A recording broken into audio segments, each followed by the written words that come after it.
మధ్యప్రదేశ్లోని ఇండోర్లో ఈ వింత ఘటన చోటు చేసుకుంది. ఒక్క లైన్లో చెప్పాలంటే ప్రియుడి కోసం వెళ్ళి ఇంకెవరినో పెళ్లి చేసుకొచ్చింది ఒక యువతి. ఏంటి స్టోరీ అనుకుంటున్నారా? అయితే ఒక్కసారి ఇంకొంచెం క్లియర్గా చూద్దాం. ప్రియుడి కోసం ఇంట్లోంచి వెళ్ళిపోయింది ఒక యువతి. 7 రోజుల తర్వాత భర్తతో తిరిగి వచ్చింది. కానీ తాను తిరిగి వచ్చింది భర్త తాను వెళ్ళిన ప్రియుడు కాదు. అంటే ఎవరి కోసం అయితే ప్రియుడితో వెళ్ళిందో అతను కాదు, ఇతను వేరే వ్యక్తి. మధ్యలో ఏదో మొత్తానికి ఒక పెద్ద స్టోరీ జరిగిందనేది కనిపిస్తోంది. ఎంఐజీ పోలీస్ స్టేషన్ ప్రాంతంలో శ్రద్ధ ఉంటుంది, అక్కడే నివసిస్తుంటుంది వాళ్ళ ఫ్యామిలీతో కలిసి. ఆగస్టు 23న ప్రియుడు సార్థక్ కోసం ఇంటి నుంచి పారిపోయింది. సార్థక్ అక్కడికి వెళ్ళిన తర్వాత రాలేదు. రైల్వే స్టేషన్లో దిగింది, అక్కడే ఉంది. ఈలోపు తన కాలేజీలో పనిచేసే ఒక ఎలక్ట్రీషియన్ కరణ్ దీప్ అక్కడికి వచ్చాడు.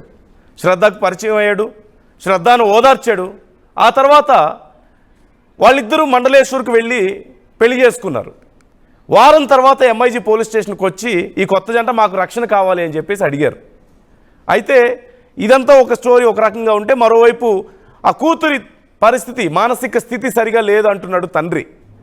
శ్రద్ధ కరణ్ దీప్లను ఇప్పుడు పోలీసులు ప్రశ్నిస్తున్నారు. చాలా వింతగా ఉంది ఈ స్టోరీ.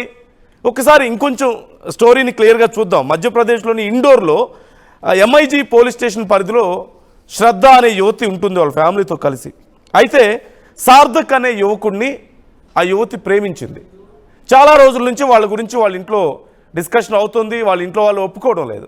ఎలాగైనా సరే నేను సార్థక్ని పెళ్లి చేసుకోవాల్సిందే, నా ప్రేమ నిలబడాల్సిందే అని చెప్పి ఇంట్లోంచి ఆ యువతి పారిపోయింది సార్థక్ను పెళ్లి చేసుకోవడం కోసం.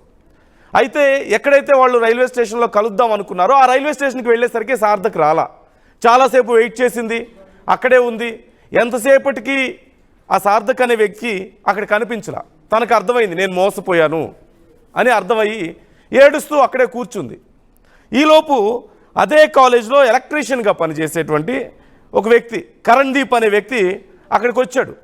నువ్వేంటి ఇక్కడ ఏడుస్తున్నావు, అసలు ఏమైంది అని చెప్పి అడిగితే తన స్టోరీ మొత్తం ఆ కరణ్ దీప్కు చెప్పింది. తాను సార్థక్ అనే వ్యక్తిని ప్రేమించానని, ఇంట్లో ఒప్పుకోకపోతే పెళ్లి చేసుకోవడం కోసం పారిపోయి వచ్చానని, తీరా చూస్తే సార్థక్ అనే వ్యక్తి ఇప్పుడు హ్యాండ్ ఇచ్చాడని చెప్పి ఏడుస్తూ ఉంటే ఈ కరణ్ దీప్ అనే వ్యక్తి కరిగిపోయాడు. అయ్యో పాపం అనుకొని నేనున్నాను నీకు అని తను సపోర్ట్గా నిలిచాడు.